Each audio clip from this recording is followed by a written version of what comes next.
नमस्कार दोस्तों गुणेश्वर ज्ञान गंगा यूट्यूब चैनल में आप सभी का हार्दिक स्वागत है दोस्तों। जन्म कुंडली में सबसे आवश्यक ग्रहों की स्थिति होती है दोस्तों, और ग्रहों की स्थिति को जानना अति आवश्यक होता है दोस्तों। हम जब भी कुंडली देखें, सबसे पहले देखें किस भाव में कौन सा ग्रह गया है, उसके बाद जिस राशि में वह ग्रह गया है उस राशि के स्वामी के साथ उस ग्रह का व्यवहार। दोस्तों, जैसे ये सूर्य देव हैं दोस्तों, यहाँ पर ये 1 नंबर में है, लगन में है, यहाँ पर तो ये अच्छे हो गए। अगर यही सूर्य देव यहाँ होते 7 नंबर जहाँ लिखा है यहाँ, तो यह नीच के हो जाते। तो यही हमें देखना है कि ग्रह कहाँ गया है और कहाँ बैठा है। क्या वो ग्रह उच्च का है या नीच का है, या शत्रु ग्रह से देखा जा रहा है, या मित्र ग्रह से देखा जा रहा है, या मित्र भाव में बैठा है या शत्रु भाव में बैठा है। तो दोस्तों, हमें व्यक्ति के आत्म शांति के बारे में अगर जानना हो, आत्मा के बारे में जानना हो, तो हमें सूर्य देव को ही देखना होता है दोस्तों। और हमें मन की शांति को देखना हो तो दोस्तों हमें चंद्रदेव को देखना होता है दोस्तों। और देखने का तरीका यही है कि ग्रह किस भाव में बैठा है, किस राशि में बैठा है और किन ग्रहों से देखा जा रहा है। और दोस्तों, इसके बाद अगर हमें व्यक्ति के ज्ञान को देखना है, उसके विद्या काल को देखना है, तो दोस्तों देवगुरु बृहस्पति को देखना अनिवार्य होगा दोस्तों। और साथ में हम बुध देव को भी देख सकते हैं दोस्तों, ये वाणिज्य के कारक हैं दोस्तों, तो इनको देखना मत भूलिएगा दोस्तों। और दोस्तों, अगर हम व्यक्ति के कर्म के बारे में जानना चाहें, किस क्षेत्र में कर्म करेगा, कैसे कर्म करेगा, तो शनिदेव को देखेंगे दोस्तों। और दोस्तों, हम व्यक्ति के ऊर्जा के बारे में जानना चाहें कि व्यक्ति कितना ऊर्जावान होगा और कितना कार्य वो कर सकता है, तो हमें मंगल देव को देखना होता है दोस्तों। और हम किसी व्यक्ति के सुख के बारे में जानना चाहें, कितना सुखी होगा, कितना धनवान होगा, कितना ऐशो आराम होगा, तो हम शुक्रदेव को देखेंगे दोस्तों। इन्हीं ग्रहों से हम व्यक्ति के पूरे जीवन काल के बारे में जान सकते हैं दोस्तों, लोग कहते हैं इंसान को जड़, जमीन, जोरू, यह 3 चीज़ों के पीछे ही पूरा संसार भाग रहा है, लेकिन मैं ऐसा नहीं मानता दोस्तों। इंसान के पास सबसे पहले आत्म शांति होनी चाहिए, जो कि हमें मिलेगी सूर्य देव से, और होनी चाहिए मन की शांति, जो कि मिलेगी चंद्रदेव से। तो दोस्तों, इसके लिए हमें सूर्यदेव और चंद्रदेव को देखना होता है दोस्तों। और जिसकी भी कुंडली में सूर्यदेव उच्च के होते हैं, मेष राशि में होते हैं, जहाँ पर 1 नंबर लिखा हो, चाहे कहीं पर भी लिखा हो सूर्यदेव उच्च के हों, तो ऐसा जातक असाधारण प्रतिभाशाली एवं यशस्वी होता है दोस्तों। वह उच्च मानदंड स्थापित करता है दोस्तों, और सफल कलाकार होता है, संगीतकार होता है, चित्रकार होता है, गायक होता है, अभिनेता होता है, व्यापारी होता है और राजनेता होता है दोस्तों। ऐसे जातक प्रशासन से काफ़ी अच्छा मान सम्मान पाते हैं दोस्तों।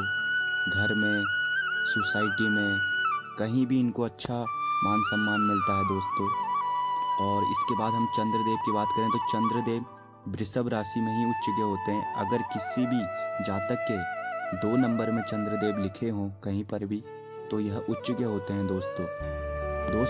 इससे पहले मैं आपको यह बता दूं, तीसरा भाव, छठा भाव, 8वां भाव और 12वां भाव, यह भाव अच्छे नहीं माने गए हैं कुंडली के।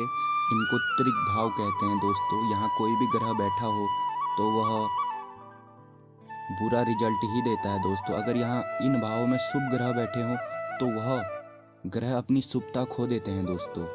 और अगर अशुभ ग्रह बैठे हों तो अशुभ ग्रह तो अशुभ ही हुए, तो वो अशुभ ही फल देते हैं दोस्तों।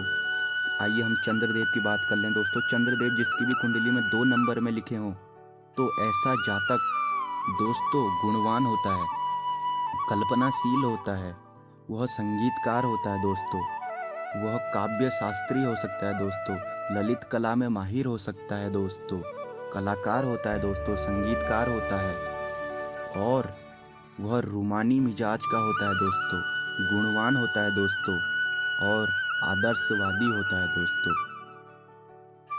दोस्तों, चंद्रदेव से आगे के ग्रहों के बारे में बताने से पहले हम आपको कुछ और जानकारी देना चाहेंगे दोस्तों, ये पहला भाव केंद्र भाव कहलाता है दोस्तों, और ये चौथा भाव केंद्र भाव कहलाता है दोस्तों, सातवां भाव केंद्र भाव कहलाता है दोस्तों, और 10वां भाव भी केंद्र भाव कहलाता है। और ये पहला भाव जो है यह त्रिकोण भाव भी कहलाता है, और 5वां भाव त्रिकोण हो गया, 9वां भाव त्रिकोण हो गया। 1 4 7 10 हो गए केंद्र, 5 9 और पहला ये त्रिकोण हो गए दोस्तों।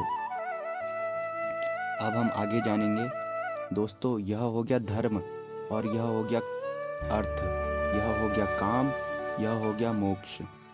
फिर वही चलेगा आगे को, धर्म अर्थ काम मोक्ष, धर्म अर्थ काम मोक्ष। तो ये होता है दोस्तों।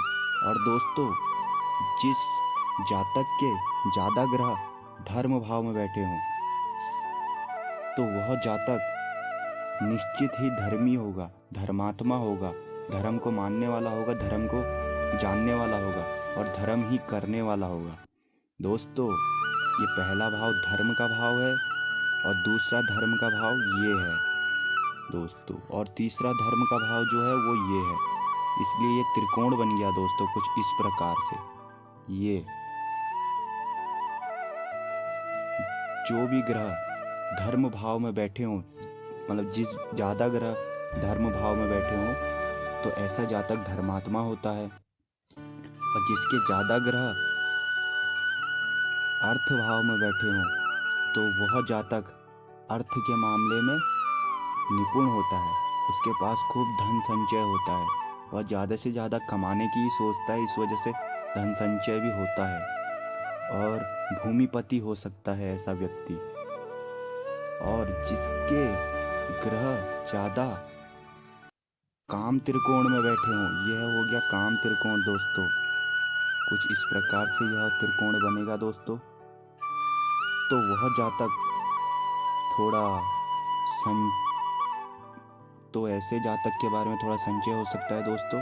वह कामी हो सकता है, अच्छे हिसाब से भी कामी हो सकता है, वैसे भी कामी हो सकता है। जो आप समझ रहे हैं वो ठीक समझ रहे हैं दोस्तों। आप भी एक नंबर के ज्योतिषी बनेंगे दोस्तों। इसके बाद का जो त्रिकोण बनेगा दोस्तों वह बनेगा मोक्ष त्रिकोण दोस्तों। कुछ इस प्रकार से वह त्रिकोण बनेगा दोस्तों। यहाँ से यहाँ ये बनेगा दोस्तों। तो जिसके भी ज्यादा ग्रह मोक्ष त्रिकोण में बैठे हों तो यह निश्चित मान लीजिए वह जातक श्रेष्ठ कर्म करेगा और अंत समय में मोक्ष प्राप्त करेगा दोस्तों। अब दोस्तों हम अगले ग्रह के बारे में चर्चा कर लें।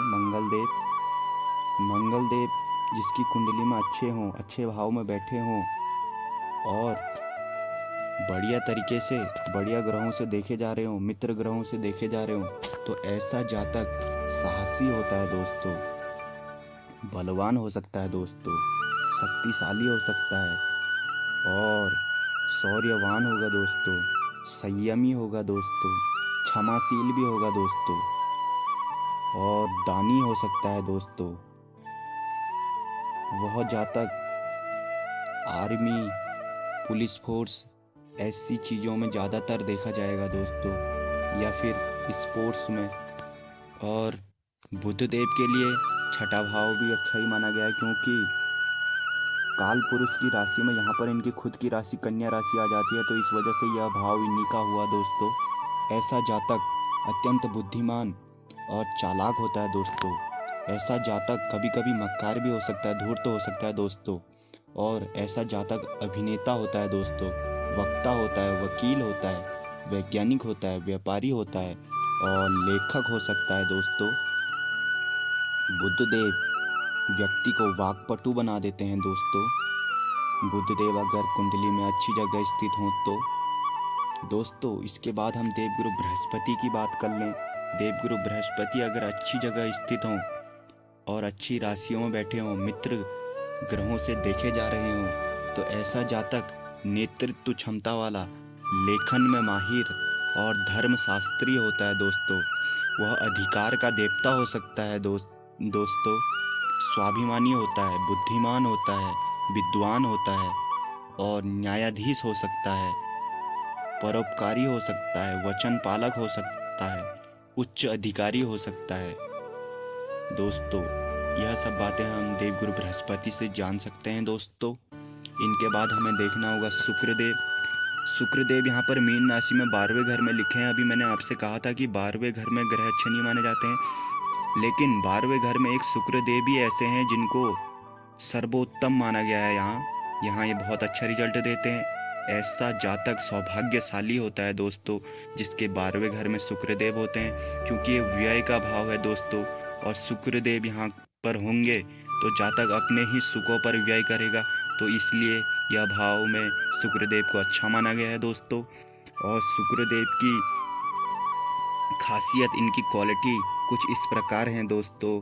शुक्रदेव अगर कुंडली में अच्छे हों तो जातक सौंदर्य प्रिय, प्रेमी, दयावान, सहानुभूति रखने वाला और विलासी हो सकता है दोस्तों। थोड़ा कामी हो सकता है, व्यभिचारी हो सकता है और उसका व्यक्तित्व एकदम चुंबकीय होता है दोस्तों। वह दूसरों को अपनी ओर आकर्षित कर लेता है दोस्तों।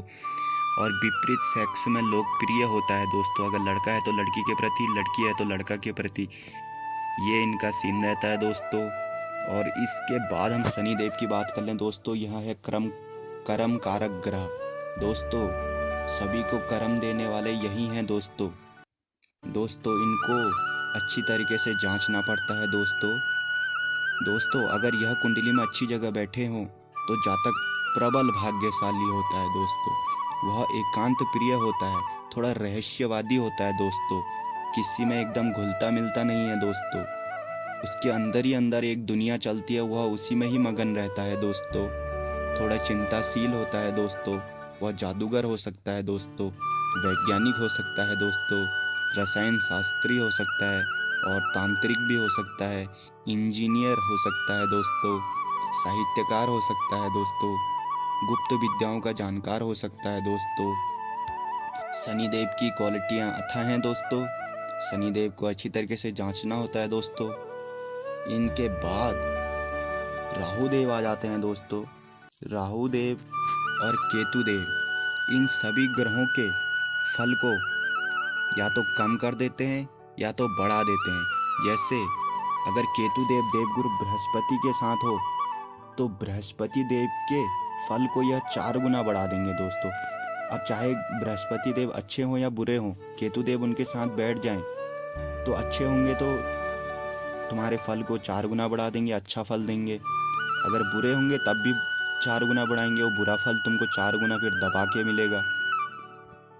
ये होता है राहु केतु के फल दोस्तों। अगर आपको यह जानकारी पसंद आई हो तो लाइक, शेयर एंड सब्सक्राइब कर दीजिए दोस्तों।